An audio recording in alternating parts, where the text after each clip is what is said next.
everyone, this is Mitch from SportsChatPlace.com, and it's Tuesday, September 1st, 2009. Time for our weekly boxing talk. Our favorite boxer, the pound-for-pound best in the world, Manny Pacquiao, still is not in the gym and is not training for the Miguel Cotto fight. This is a big point of concern for Freddie Roach, Manny Pacquiao's trainer, and also a point of contention between, the Pacquiao camp, and his advisor, Michael Kantz. And basically what's going on here is that Manny has all kinds of obligations in the Philippines. Meanwhile, Miguel Cotto is training to fight Manny Pacquiao. We know Manny is always in tip-top shape. He always trains hard. He always trains well. He never really is he's not one of those fighters that just balloons up. But Freddie knows that Manny is always a work in progress. That's why he just gets better and better and better every fight.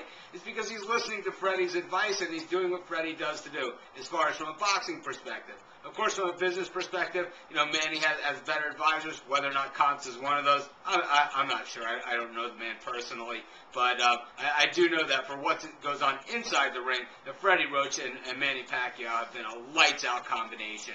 And, there's talks of Manny training in, the Philippines or in Mexico. And, Freddie wants him to train in Mexico, and that's just to get him away from the distraction of being in the Philippines. He knows what's best. Manny knows that Freddie knows what's best, and we'll see what happens as the story unfolds, but we sure want Manny to be in tip-top form because Miguel Cotto is not a fighter that anyone wants to take too lightly. He has one loss in his career. It was against a guy who had plaster in his gloves. That's what it took to beat him. Manny, of course, hits hard, and it's a big ring for this fight, so Manny's going to be able to box Cotto, and that's only good news for Manny in this one as well. But we sure hope Manny gets in the ring so he puts his best foot forward for this fight. The longer he waits, who knows what could possibly happen. You don't want to look back and have any regrets, that's for sure. In other boxing news, Brian Villoria has successfully defended his title this past weekend.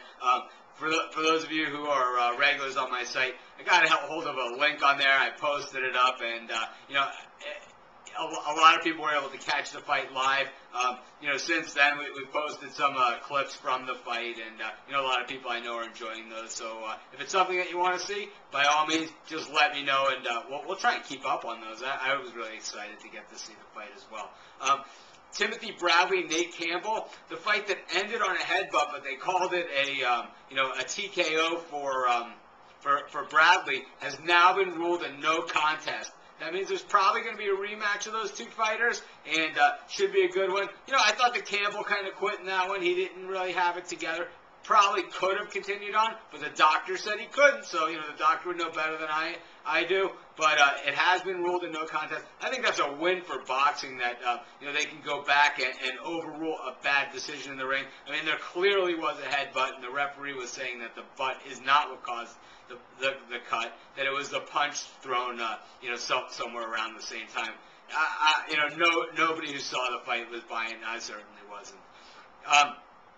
Other boxing action, Humberto Soto is fighting on the undercard of the Manny Pacquiao fight, and one of the opponents that they're talking about is Edwin Valero. I think that would be great for boxing and just fill in the undercard with some really nice fights. It's something that boxing needs to do that we haven't seen too much of in a while, but it would be great to promote the sport with just a night of boxing as opposed to Manny's last couple fights where the undercards that I have to say were pretty generic. On the De La Hoya card, just a lot of early knockouts, and on the last fight against Ricky Hatton, there was just no headliner. Soto fought, but it was against substitute, and he basically just picked a round that he wanted to knock the guy out in, and then he eventually did. So speaking of fights and undercards, the one Manuel Marquez and Floyd Mayweather fight looks to be an absolute bust.